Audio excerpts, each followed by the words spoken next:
several of our own rallies here in our own district, where several of our teachers and teachers from outside of the district that attended. I've met with assemblymen, senators, assemblywomen. I've traveled to Akron, met with Al Graff. I traveled in the blizzard to go see and speak with Mr. King. That was fruitless. Gotta agree on that one. Sometimes we have to agree to disagree on some things, but that I think we can all agree on. But I have done everything within my power to inform myself the best way I can as a parent, and to help our schools, because a lot of this Common Core standards, I think, gets blamed on the districts, and it's not the district's fault. And I think the community needs to know that. Regarding the Common Core, I am willing to, I'm learning. I have been reading a lot of material. With my daughter, it was a little bit unknown. With my son now, I've opted him out, seeing the stresses that I've dealt with. Again, I don't believe the Common Core is fair all the way around. I will be out there willing to support in any way that I can, and I will dedicate time to that. I think when you ask about being escorted off the premises and that's bothering you, I'll just make that clear that we all maybe have read, there's a nice story written about me out there. I'd like to say that that is an embellished story. I was never escorted off these premises, and I would never or condone anything that was ever written about me in that letter. Thank you. Thank you for asking. You're welcome. Jacob Doyle, 13 Schindler Court, Lancaster. Which current school board member do you admire the most and why? You can start. What school board member do I admire the most?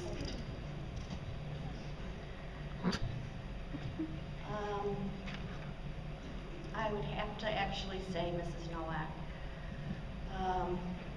For 3 years on the board, she's really grown. She has come to stand up for some serious issues that she truly believes in. She speaks from the heart.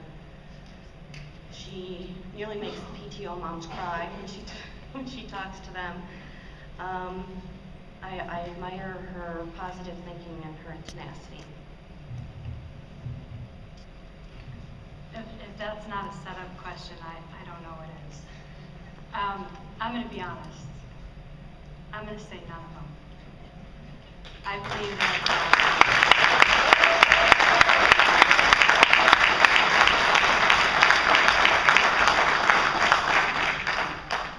it's not that I dislike, I disrespect. I, as a community, feel very ousted by 7 people who've made decisions without listening to the very people who put us in these seats. So if you ask me who I admire, I'm not going to give you a line, song, and dance just to satisfy your question. I'm just going to be brutally honest. I'm not going to say none.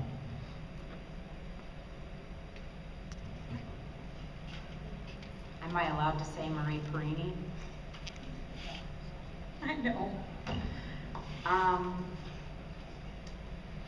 I really don't have any ill will towards anyone in particular, so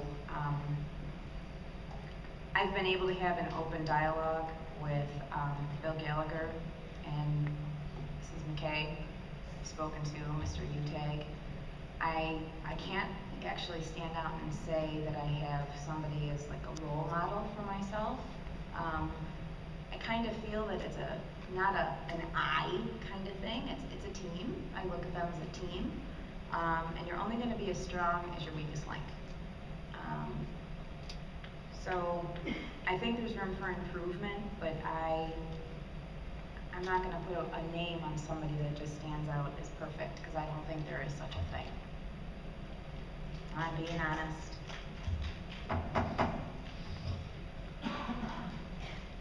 Yeah, I think that's a trick question. I don't know any of the board members currently on a personal level. nor do I think they're approachable or there for any of the community. I don't really have anything to add to that. I don't know any of them. All I can say is that I think right now you're dealing with a board that is dysfunctional, and this would be time for a change.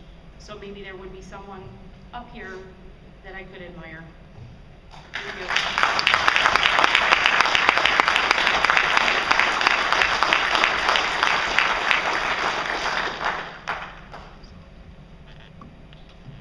That's a tough question, Jacob. Personally, each and every person that sits on this board, it brings something different to the table that I admire. So, Mr. Graber and Mrs. McKay offer such great leadership and years of wealth of experience. You have Mr. Utek, who is so thoughtful and on target and understands education and kids.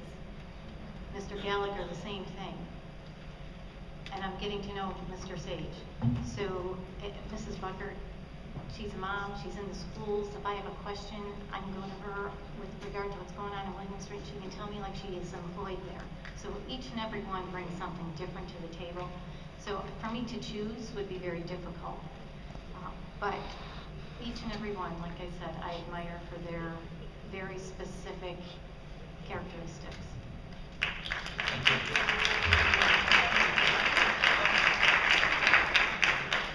My name is Greg Soika. I live at 19 Spruceland Terrace. Been a resident of Lancaster for 47 years. I know what it's like to pay taxes also, sir. Superintendent of our schools brought in John Kane, a convicted felon.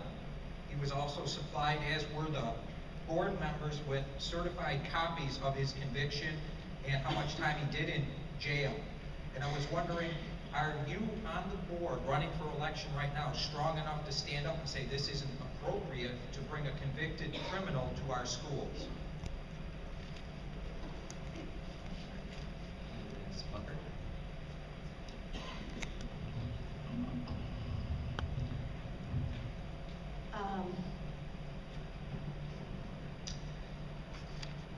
Yes, you did make sure that we had the information. We did receive that information. He did have a felony as an activist. What he did 25 years ago is not relevant now. He did not hurt a child. No child was involved. And there's no reason for him not to have been in this school. He did not have any involvement with the children here. It was an adult forum. And to bring up something that happened 25 years ago, he did the crime, he did the time, it's over with, it's in the past, and it's irrelevant. What about the round table meeting where there were Lancaster students that were bullied, and there was a report made regarding that? Sir, only one question per person. Christopher.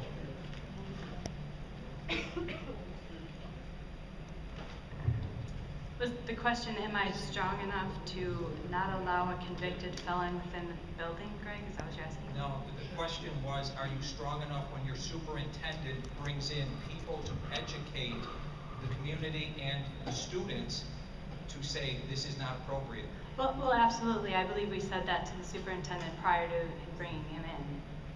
If I'm not mistaken, we were in his office and explained that. Unfortunately, I wasn't a board member then and wasn't able to have the power in order to make that happen. But with that said, absolutely, and that's the whole point of the transparency, is to stand up and not make every decision a 7-0 vote, and not to march in line. He's the superintendent. He is educated. He understands his role as a board member. My role is to educate myself and make sure that I explain to him exactly how I feel about things. I have absolutely no qualms about standing up for what I believe in and speaking and saying, wait a minute here, let's regroup and look at this and bring it to a vote and make sure that everything's appropriate. I'm not afraid to speak my mind. I've got a very thick skin. Some people don't like me for it, but I'm gonna stand up for what I believe in, and I'm gonna speak to Dr. Valley and anybody else that's in power and say, what are we doing? Bring me the facts, let's look at it and see if this is appropriate to go forward with. No problems with it whatsoever.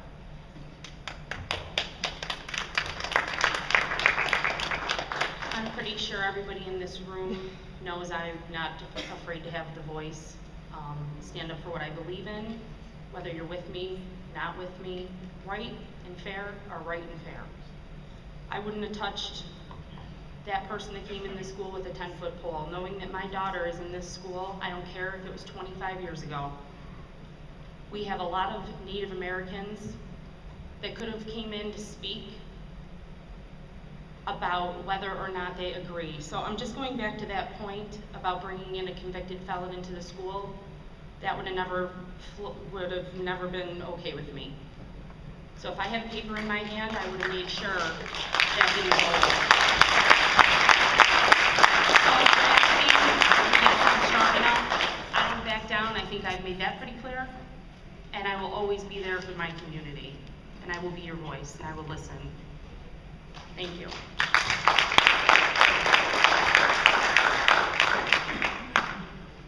Am I strong enough? It's an interesting question because after what I've been through since March, I can take on anything. So Dr. Valley does not intimidate me in any way. If I had to tell him hands down what I think, I don't have an issue with that. I stood up to 18,000 households. He's just one man. That is all the time we have for the question and answer period. We will now move on to their closing statements. Each candidate will be given up to 2 minutes to have a closing statement, and we will start with Mrs. Russo. Okay, thank you. The Lancaster Central School District has undergone some vast changes, but more changes are necessary. Time has come to change the face of the board and restore faith and trust within its elected leaders. Our community is just too great to be silenced and ignored any longer. This community deserves to have a voice in what is best for the children, as well as the hardworking faculty that devote themselves to the people who live here. The role of a board member is to represent the very people who have put them in their seats, not to have personal agendas. Board members should be transparent, open to new ideas and suggestions, and more importantly, available, ready, and willing to listen. The world of education has been turned upside down with the implementation of Common Core, mandated testing, and unfair teacher evaluations. It is imperative that as a board member, you be up to date and informed on all that is happening within the state, so they are prepared to answer questions in your community, support their faculty, assist parents, and make educated and informed decisions. As someone who lives and breathes this debacle every single day, I am more than prepared to march forward in bringing back education to the very people it belongs to, our trained, experienced, and educated teachers. Giving back to my community, and more important, my alma mater is important to me. As an elected board member, I will see to it that the Lancaster Central strives to be better than the year before. I look forward to working with our dedicated faculty, supporting them through this difficult time in education.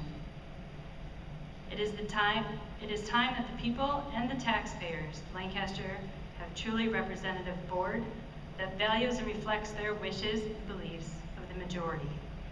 My sole purpose for seeking this election is to provide a voice and leadership for the majority of the residents who feel as though their voice has been marginalized.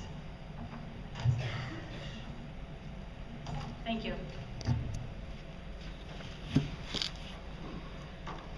I believe in a fair and quality education with open communication and feedback from the community, teachers, parents. It's my goal to be the voice of reason for these children and for the teachers, because without the teachers, what do we have for our children? We as adults will have to agree to disagree on some topics.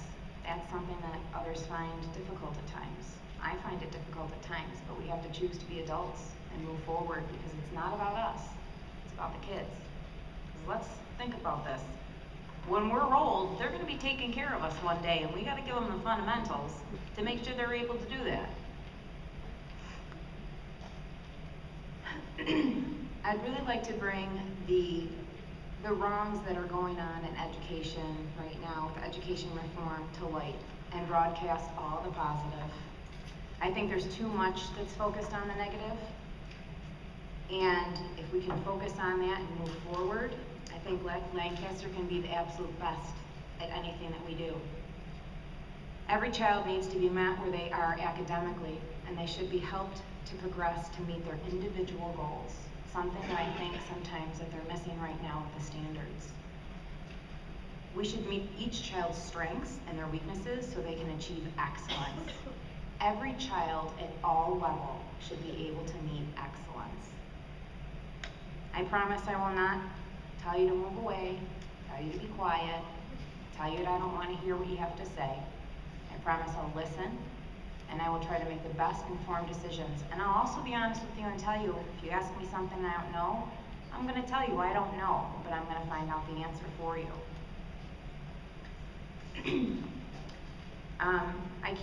I keep all of this very close to my heart because I was one of the first moms in Lancaster to do the refusal for her parent, for her child. And I just want to go forward telling you that I'm going to advocate for the kids in this district. Thank you.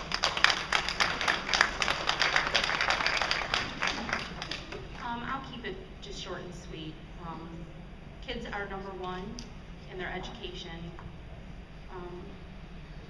I just want to let you know that I will be your voice when you need one. I'm always willing to listen. My number will be out there. I am very transparent. I'll be nothing less. If it's a concern with any student or anyone in the community, I'm here. Common Core is a huge issue, and I will stand behind any rallies or teachers, any staff that need that. I just want to let Lancaster know that I will work for you, and I will listen to you. And that's really what I want to get across. I'm a lifelong resident, and I have such pride for Lancaster as a whole. So anything that concerns you will concern me, in the school or outside of it. Thank you.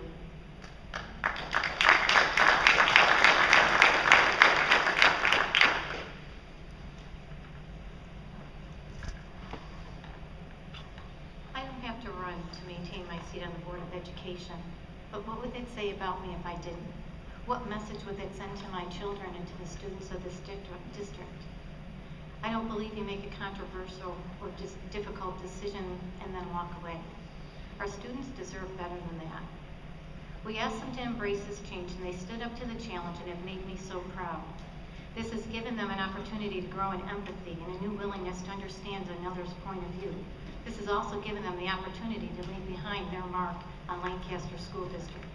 Aristotle said, educating the mind without educating the heart is no education at all. It was for the students that I ran for the board to begin with. It's always been about them, and it should only ever be about them. I ran for the board as a concerned parent who wanted to learn and understand how our schools function and to support our community. I'm passionate about education. It's the one thing we can do for our children that gives them the foundation to pursue their future and gives them the opportunity to be good citizens, which is good for everybody. I'm asking you to vote for me next week. I'm a strong person with high integrity and have and will continue to do what's best for students in this great district.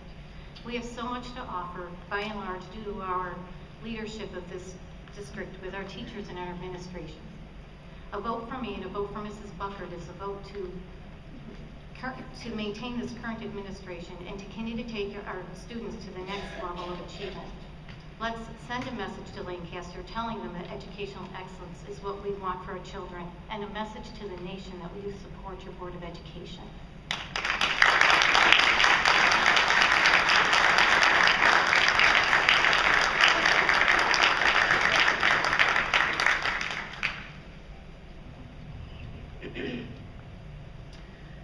I understand that change is hard. I have a husband and 2 children that are alumnus of this district. They do not like that change has come. However, they understand that life is full of disappointments. You can stomp your feet and be nasty, or you can respectfully say your piece and move on. I'm sure your children do not like all the decisions you make for them. Change happens every day, and teaching your children to cope with that and life's disappointments is essential.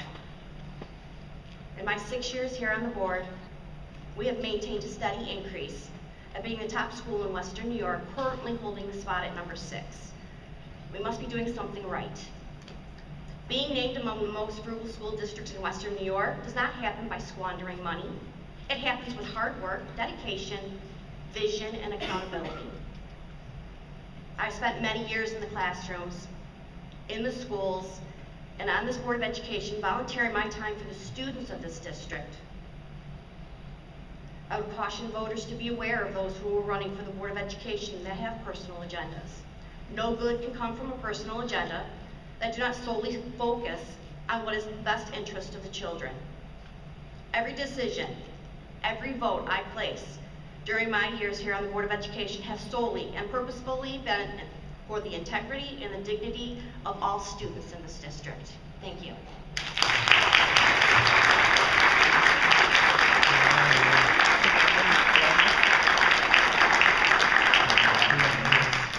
That concludes our Meet the Candidates